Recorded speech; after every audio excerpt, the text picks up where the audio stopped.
up and make it work. Yo, if I could do it, then why can't you? Get up and make it work. Ain't no way that I'm sitting around. It's now or never, I'm picking the first. You can't tell me that I won't make it. Knew that I had the skills since birth. Grinding, came out the mud like Roddy. I had no body, I came from dirt. Still came fuck, I put in the work. Pinning a picture when I write lyrics. Don't call me a rapper, I'm really an artist. It's weren't by chance or luck. Salut Amine. Salut. Déjà, merci de nous recevoir. Juste avant ton combat pour le PFL le 26 septembre où t'es main event. Donc déjà, on aimerait savoir comment tu te sens avant ce combat. Eh ben écoute, franchement, je me sens super bien. J'ai faim, forcément, hein, tu connais, hein, perte de poids, toujours pareil, les hauts et les bas dans les variations de poids. Mais voilà, je suis focus, mon objectif il est devant moi et voilà, je vais passer la pesée et ensuite pouvoir me reconcentrer sur l'objectif principal qui est donc le combat. Donc, tu viens de dire que tu avais faim.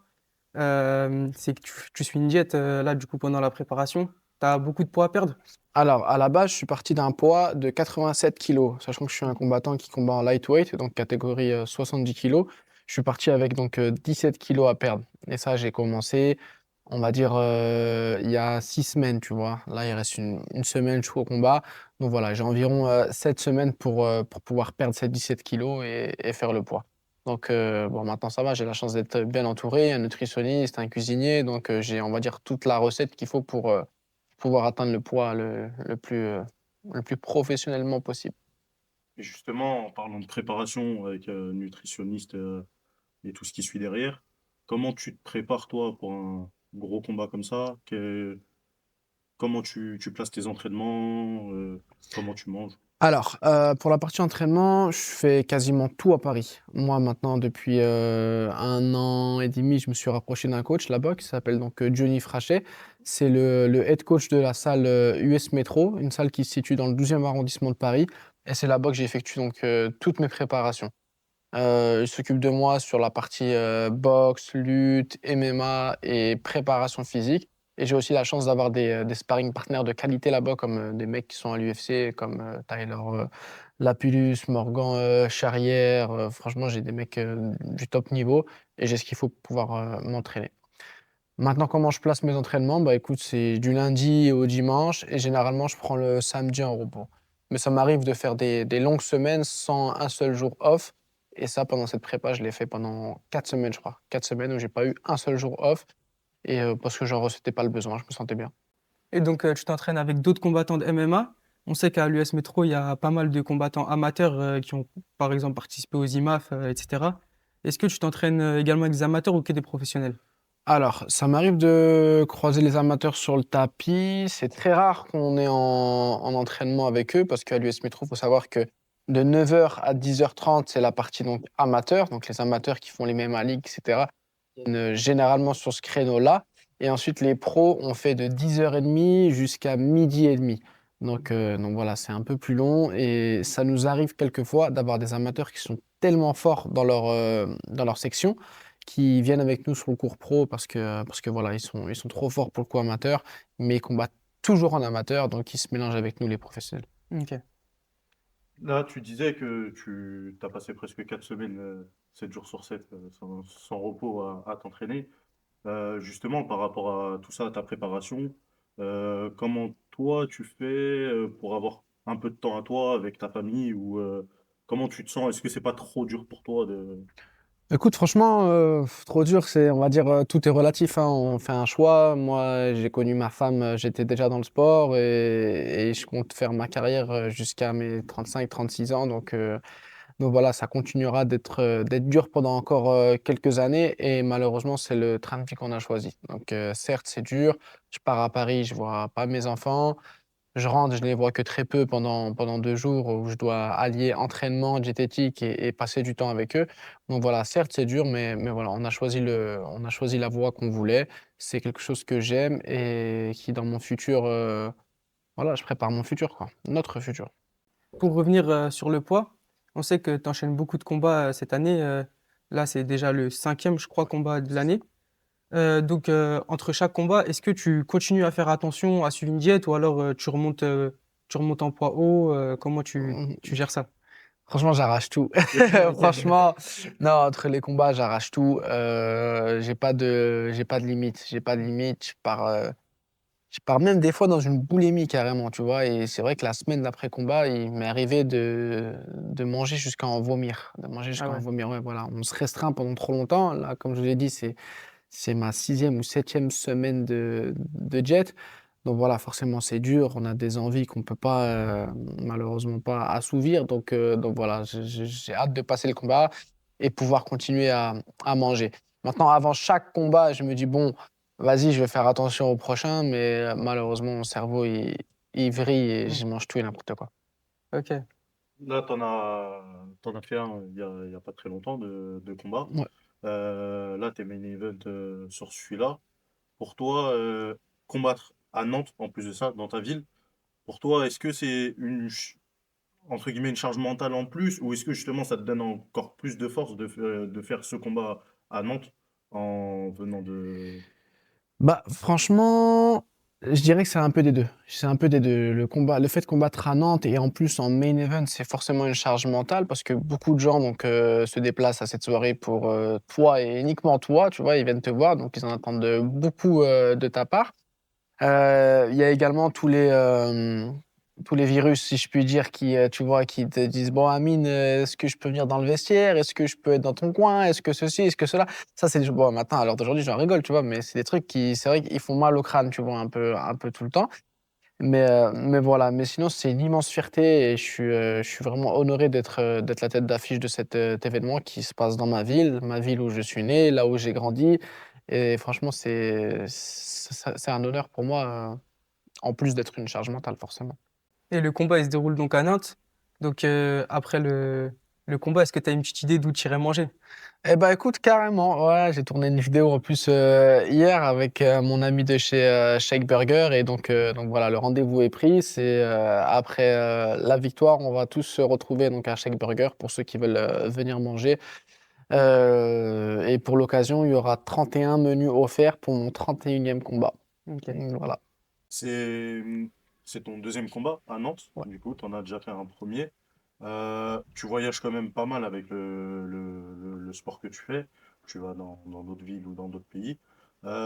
Pour toi, est-ce que Nantes, ça reste quand même un point d'ancrage? Ou est-ce que tu prévois vu que tu as ta salle d'entraînement sur Paris, est-ce que tu prévois peut-être de changer d'air? Alors, en effet, j'aime bien voyager. J'aime bien voyager pour, m'ouvrir l'esprit, pour faire, découvrir des choses à mes enfants et je me dis que c'est la liberté, en fait, de voyager, tu vois? Donc, certes, Nantes, c'est mon point d'ancrage parce que c'est là où je suis né, là où j'ai grandi, mais demain, je peux aller, n'importe où, tu vois? C'est voilà, Dieu, il a fait la terre pour qu'on la parcourt et moi, je me dis que mon destin, il est peut-être pas ici. Donc, un jour, si j'ai l'occasion de pouvoir partir, même pourquoi pas m'installer à l'étranger ou ne serait-ce que dans une autre ville, tu vois, Hmm. je pense que la terre est vaste pour ça. Par rapport, justement, en fait, tu es déjà combattu à Nantes. Qu'est-ce que tu en as pensé du public nantais? Franchement, incroyable. Franchement, incroyable. Le public nantais, c'est vraiment c'est la folie. J'ai eu l'opportunité donc, de rencontrer ce public la première fois il y a 3 ans, je crois, lors du premier événement de MMA sur lequel je devais combattre. Donc, le Brave qui faisait une association avec Hexagone et qui ont fait une carte en plein été. Et c'était full, franchement, c'était une ambiance de dingue. Et j'avais confié, enfin, ça l'a confirmé quand j'ai combattu donc, le 1er février au Zénith de Nantes. Tu es dans un sport où il y a quand même, qui est maintenant quand même pas mal médiatisé, où il y a beaucoup de combattants, euh, un sport où il y a quand même pas mal de trash talking. Ouais. Toi, qu'est-ce que tu penses du trash talking et toi, est-ce que c'est quelque chose que tu aimes faire et que tu veux... Bah écoute, je pense que le trash talking, forcément, ça prend part entière un peu dans ce sport parce que c'est un sport déjà, c'est un business avant toute chose. Il faut savoir que les MMA, ce sont des gens derrière une organisation qui ont posé des sous pour avoir un retour, d'avoir un vrai bénéfice en fait sur l'événement, tu vois. Donc forcément, il faut savoir vendre le combat. En plus de ça, si le combattant sait se vendre, c'est encore mieux pour sa cote de popularité, c'est encore mieux pour ses approches avec les différents sponsors, etc. Donc forcément, c'est tout bénef si le combattant sait aussi bien combattre que faire du trash talk. Maintenant, le trash talk, voilà, il faut pas trop en abuser, sinon ça se voit que c'est surjoué, etc. Et il faut pas aller dans la mauvaise image, tu vois. Donc moi, forcément, je sais répondre au trash talk, je sais aussi en faire si le combattant, il mérite que je parle de lui. Mais voilà, ça prend bien sûr une grosse place dans ce sport et c'est très important. J'aimerais revenir sur ton camp d'entraînement. Mm. Du coup, j'aimerais savoir quand, par exemple, tu affrontes un lutteur, enfin un combattant qui a plus un style de lutteur, pendant ton camp d'entraînement, si tu vas t'entraîner avec des lutteurs en lutte pure, ou alors si tu vas t'entraîner avec d'autres combattants de MMA avec un style de lutteur plutôt. Alors, ta question, elle est super intéressante. Franchement, tout dépend, on va dire, de l'adversaire, tu vois. Si c'est un lutteur qui amène généralement en plein milieu de la cage, donc ce qu'on appelle dans l'opening, je vais essayer de trouver donc, des lutteurs avec un style MMA qui viennent plonger dans les jambes. Si on voit sur ces vidéos que c'est un lutteur avec plutôt un style gréco et qui amène contre la cage, bah, je vais tourner plutôt avec des lutteurs style gréco. Donc voilà, on essaye de varier les sparring en fonction forcément du combattant que j'ai en face. D'accord.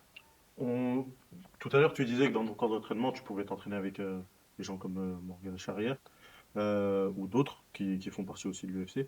Est-ce que tu as un combattant avec qui tu voudrais t'entraîner ou avec qui tu voudrais vraiment combattre?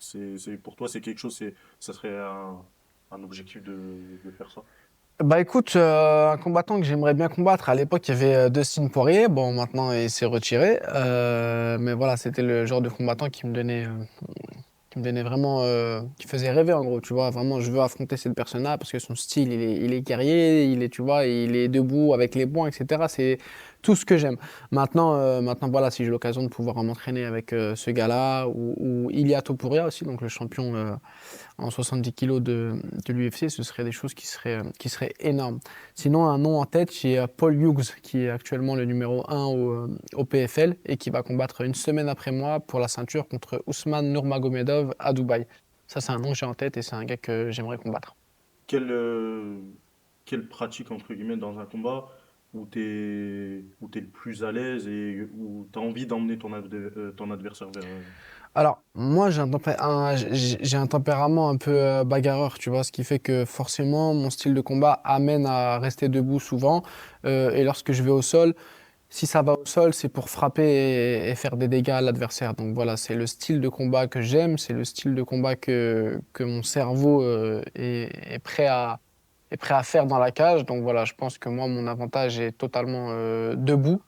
Mais comme tu l'as dit, je suis complet, je suis capable d'aller au sol ou si on m'amène au sol, pouvoir travailler au sol avec efficacité.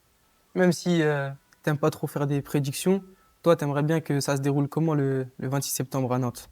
Eh ben écoute, j'aimerais bien que le combat se termine par KO, forcément. Je pense que c'est ce qu'on aime tous, les combattants. Et voilà, après, c'est vrai, je donne jamais de prédiction, mais je pense que le combat n'ira pas jusqu'à la décision.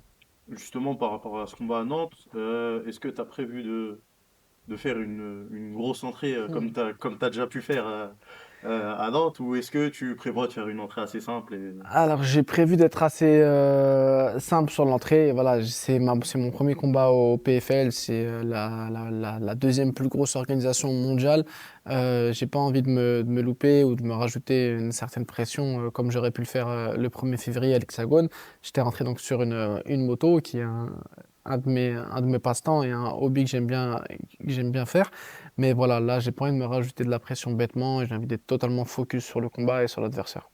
Et avec le PFL, justement, tu as des ambitions futures dans cette organisation? Franchement, j'ai des grosses ambitions. Je pense que le PFL ont aussi de grosses ambitions pour moi. Comme j'ai pu le dire, j'aimerais affronter donc Paul Hughes, qui est le numéro 1 de cette catégorie. Et avant ça, on va voir ce qui s'offre à moi. Mais à voir par la suite ce qui sera possible de faire. Mais je pense que les choses sont très, très grandes. est-ce que pour un premier combat au PFL, est-ce que ça te rajoute une pression en plus parce que tu es dans une nouvelle organisation ou est-ce que pour toi justement ça te donne encore plus de force pour te dire bah, je veux montrer de quoi je suis capable pour toi c'est...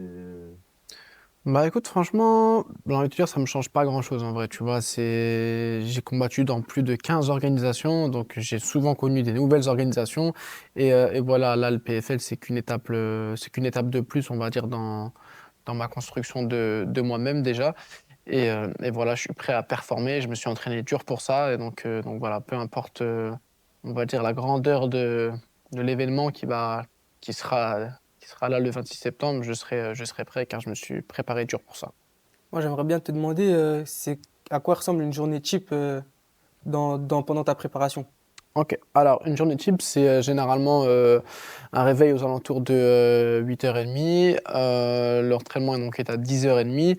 Je me réveille, je prends mon café, je prépare mon fromage blanc avec du muesli. Donc voilà, il me faut de la protéine et des bons glucides pour avant l'entraînement. J'arrive à l'entraînement, je fais de 10h30 jusqu'à 12h30, voire des fois on pousse jusqu'à 13h. À la suite de ça, je vais prendre donc mon repas qui est préparé par mon nutritionniste et cuisinier Antoine Liftit.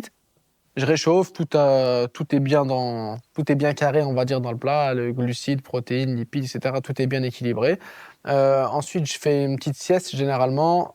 Soit je fais une sieste, soit je regarde des vidéos de mon adversaire ou des documentaires intéressants sur la vie. Et je suis de retour pour le deuxième entraînement donc, de la journée. Et après, voilà, le temps passe vite, hein. Le soir, je rentre et pareil, je me fais la même routine, on va dire, documentaire, combat ou autre chose. Dans tes entraînements que tu peux effectuer, est-ce que tu fais autre chose que t'entraîner que des sparring est-ce que tu fais par exemple de la piscine, des choses comme ça Eh bah écoute, c'est marrant que tu me parles de la piscine, je kiffe la piscine, j'en fais grave. Je vais y aller d'ailleurs juste après notre interview, j'ai mon sac de piscine dans ma voiture, je vais aller à la piscine. Et ouais, j'aime bien faire de la piscine, j'aime bien faire du vélo, j'aime bien faire de la course, mais en intervalle training, tu vois, en mode vraiment à fond, quoi, tu vois, pas courir trop pour rien. Et voilà, j'essaye de mixer les choses, quoi. Comme tu as dit, tu avais 17 kilos à perdre en 6-7 semaines à peu près. Est-ce que tu perds tout grâce à la diète ou bien tu fais un coaching, un gros coaching, un petit coaching, t'es plus comment? Alors, généralement, avec la jet, j'atterris à 78, 79 kilos. Le reste, ensuite, donc, on arrive dans la fight week et on va manipuler un peu l'équilibre sodium-potassium du corps pour pouvoir suer à fond et perdre pas mal d'eau pour atteindre la limite de 70,8 kilos à la pesée. j'ai pu voir sur tes réseaux que après la pesée tu reprenais quelques kilos. Là, je crois que c'était 10 à peu près Mm. que tu voulais reprendre. Ouais. Euh, pour toi, du coup, c'est un plaisir de reprendre ces kilos-là? Comment tu t'y prends un peu pour reprendre ces kilos-là? Alors, pour reprendre les kilos donc, que j'ai perdus pendant ma phase de déshydratation, on suit à peu près le même protocole que pendant la déshydratation. En gros, tu vois, ce qu'on a coupé, bah, là, on le remet. Et aussi intelligemment qu'on l'a coupé, on va le récupérer, mais avec des données qui sont déjà... C'est pas au hasard, quoi, tu vois. Il y a un équilibre à respecter, il y a des dosages à respecter et notamment sur les glucides, les protéines, etc., etc. Donc tout est bien ficelé, on va dire, pour récupérer du poids proprement sans avoir des désagréments. Et donc pour faire ça, tu es très bien entouré, j'imagine. Ouais, forcément. Franchement, Antoine Lifhit, toujours, donc c'est mon nutritionniste cuisinier qui m'envoie le même programme à chaque combat pour récupérer de la meilleure des manières et avec les meilleures choses possibles. T'as ton camp d'entraînement qui est sur Paris, mais du coup, quand tu es sur Nantes, où est-ce que tu peux t'entraîner? Est-ce que tu t'entraînes plus dehors? Est-ce que tu vas dans des salles de sport? Ou est-ce que tu vas dans des salles où tu peux faire des sparring sur Nantes? Alors, lorsque je suis à Nantes, j'évite de faire trop de sparring, déjà parce que j'en ai eu des très très durs à Paris et parce que ici j'essaye de me focaliser plutôt sur la perte de poids ainsi que le cardio. Donc j'ai la chance de pouvoir avoir des salles qui m'ouvrent leurs portes comme ici la salle de Bellevue. Je vais aussi à Boxing Arena à Beaulieu. J'ai un partenariat avec Fitness Park de Saint-Herblain. Et je vais aussi faire ma partie sol et MMA chez Beto, donc à De La Riva, à La Chapelle-sur-Erdre. Donc voilà, j'ai une multitude d'opportunités pour m'entraîner ici. Tout le monde m'ouvre ses portes, j'ai aucun problème avec ça et je vais un peu partout. Est-ce qu'il y a un combattant qui t'a inspiré quand tu as commencé ou bien c'est venu comme ça? Alors j'ai commencé à 14-15 ans, 14 ans le kickboxing, 15 ans le MMA. Lorsque je suis arrivé dans le MMA, j'ai été inspiré par Georges Saint-Pierre. C'est vraiment le combattant ultime qui m'a, je pense, inspiré de par son intelligence de combat, sa maturité en dehors de l'octogone aussi. Et voilà, en termes de performance, je pense qu'il a vraiment démontré que c'était un des GOAT de la catégorie. Et voilà, je pense que c'est un bon exemple à suivre. Qu'est-ce qui pour toi est le plus dur dans la vie d'un combattant professionnel que le public ne voit pas forcément en dehors de la préparation? Les sacrifices. Les sacrifices, je pense, c'est ce qu'il y a de plus dur. Donc notamment donc déjà sur la nourriture, sur le temps que tu ne passes pas avec ta famille, sur les blessures que tu encaisses et que tu dois soigner le plus rapidement possible pour pouvoir être de retour à l'entraînement ou dans la cage. Je pense que c'est vraiment les trois thèmes importants qu'on peut aborder. Tu as eu une grosse préparation en amont du combat. Est-ce que tu aurais un mot pour décrire cette prépa? Ouais, je dirais souffrance. France. Souffrance, ouais. Souffrance est peut-être le mot qui définit cette prépa. Non pas par l'intensité des entraînements, mais peut-être par tout ce que j'ai surmonté pendant cette préparation. Faut savoir que le combat est au mois de septembre, ça veut dire que l'été, tu l'oublies. Tu pars pas en vacances, tu manges pas au resto, tu vois. Donc voilà, c'est plein de sacrifices comme ça qui font que c'est pas forcément simple, mais encore une fois, c'est la voie qu'on a choisie, donc on l'assume jusqu'à la fin. C'est ta plus grosse préparation, avec toutes les préparations que tu as eues et tous les combats que tu as eus, du coup, est-ce que c'est ta préparation la plus dure et la plus grosse que tu aies pu faire? Alors, je dirais pas que c'est ma préparation la plus dure ni la plus grosse. Je pense que celle où il y avait le plus d'enjeux, c'était le combat contre Michael Lebou au KSW. De par le fait qu'on avait fait un all-in avant le combat, donc le gagnant prenait tout, le perdant prenait rien. On a beaucoup parlé, beaucoup de trash talk, etc., etc. Donc je pense que j'avais beaucoup plus à perdre dans ce combat. Ça t'est déjà arrivé d'être appelé justement au dernier moment pour remplir un combat Ouais, short notice. Ouais. ouais, short notice, ouais. Alors, short notice, ça m'est déjà arrivé.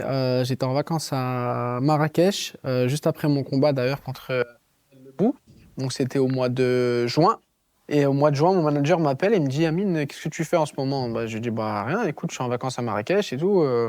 Qu'est-ce qu'il y a? Il me dit tu t'entraînes? Je lui dis bah moi, je m'entraîne tout le temps déjà. Donc dis-moi, qu'est-ce qu'il y a? Il y a un combat à prendre? Il me dit ouais, il y a un combat à prendre.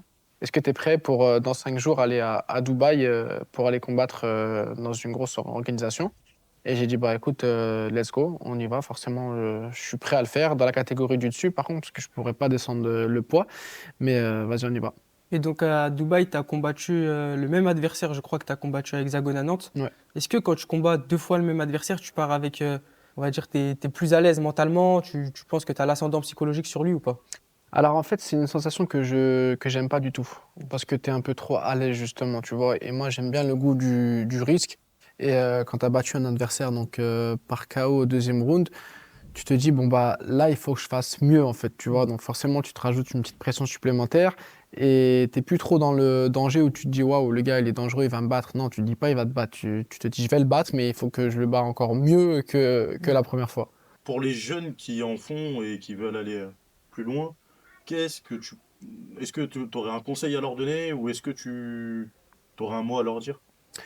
Écoute, pour les jeunes qui vont nous écouter, ouais, forcément, hein, les gars, faites attention à vos fréquentations. Dans un premier temps, je pense que les fréquentations, c'est la base des choses pour pouvoir réussir et performer dans un sport ou dans la vie en général. Donc voilà, si vraiment j'ai un conseil à donner, c'est les fréquentations. Faites super attention. Essayez de vous entourer de personnes qui sont humainement intéressantes, qui vivent pas que pour la lumière ou les filles ou les trucs comme ça. Vraiment, faut avoir des objectifs dans la vie et peu importe l'âge. Quand on dit ouais, j'ai 14 ans, je penserai plus tard. Non, c'est pas plus tard. Le plus tard, c'est maintenant. À 14 ans, tu prépares ton 18 ans. À 18 ans, tu prépares ton 25. Et à 25, tu prépares ton 30, etc., etc. Pour moi, il faut arrêter de toujours vouloir dire plus tard, plus tard, plus tard. C'est maintenant qu'il faut faire les choses et on n'a pas de temps à perdre. Justement, par rapport au fait que tu inspires pas mal de jeunes, notamment dans ta ville, est-ce que ça t'est déjà venu à l'esprit d'organiser un entraînement avec des jeunes de la ville, quelque chose comme ça? Franchement, ouais, ça m'est déjà arrivé d'y penser. Je voulais faire un maxi stage dans la ville. J'ai pas encore eu le temps ni l'opportunité de m'organiser sur ça, mais ouais, c'est une très bonne idée et c'est quelque chose que j'envisage de faire dans le temps. Tu parlais de fréquentation Ouais. des jeunes qui se mettent dedans maintenant. Toi, tu as commencé assez tôt, à 14 ans. Pour toi, est-ce que ça a été dur un peu de gérer tout ça Ok. Franchement, ça a été dur, ouais. Ça a été dur parce que je pense que comme chaque jeune chaque jeune de quartier, forcément, t'as des potes qui veulent t'engrainer donc dehors à vouloir faire des choses qui sont pas sportifs. Et voilà, tu fais des conneries, une connerie, deux conneries, trois conneries. Tu commences à t'écarter un peu de la salle, puis tu commences à revenir à la salle, etc. Et ça, donc forcément, j'ai eu tous ces hauts et ces bas. Et franchement, Dieu merci, à l'heure d'aujourd'hui, je suis très content d'avoir gardé le cap sur le sport et tout ce qui gravite autour. Qu'est-ce qui te donne la force de continuer et la force d'aller encore plus loin en dehors du public et... Eh ben écoute, en dehors donc du public dans cette cage, il y a aussi l'héritage que je vais laisser. Donc voilà, mon nom, Amin Ayoub, je veux qu'il résonne partout et en laissant forcément une bonne image. Donc des valeurs qui sont telles que le respect. Justement, par rapport à l'héritage que tu veux laisser, et tout à l'heure, tu nous as parlé de Dustin Poirier qui t'a beaucoup inspiré. On a vu qu'il a posé les gants là récemment. Comment t'aimerais, m- c'est quoi ta fin de rêve? Bah écoute, ma fin de rêve, pour être honnête avec toi, c'est l'argent, hein, c'est l'argent. C'est ce qui, je pense, nous définit à l'heure actuelle dans le monde dans lequel on vit. J'ai pas de rêve à proprement parler en parlant du UFC ou quoi que ce soit. C'était des rêves de gosse, on va dire. Mais avec le temps, j'ai compris que la vie, elle est dure. Et tu peux pas te permettre de rêver. Faut juste vivre et peut-être tu vivras tes rêves, mais rêver sur le moment T, ça n'existe pas. Lève-toi, va travailler et recommence, hein.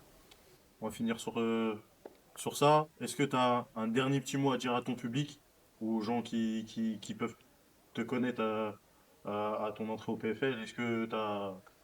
Eh bah, écoute, hein, public nantais, merci pour la force que vous me donnez depuis mes débuts. Voilà, je vais vous rendre le 26 septembre tout ce que vous avez investi sur moi depuis tant d'années. Et voilà, n'hésitez pas à me suivre sur mes réseaux, Amin Ayoub. Voilà, j'ai une page YouTube, j'ai un Snapchat, j'ai un Instagram et tout se passe dessus. Mes préparations, mes voyages et tout ce qui s'ensuit, tout ce qui tourne autour du MMA. Merci à toi, Amine. Avec Merci. plaisir. Merci beaucoup.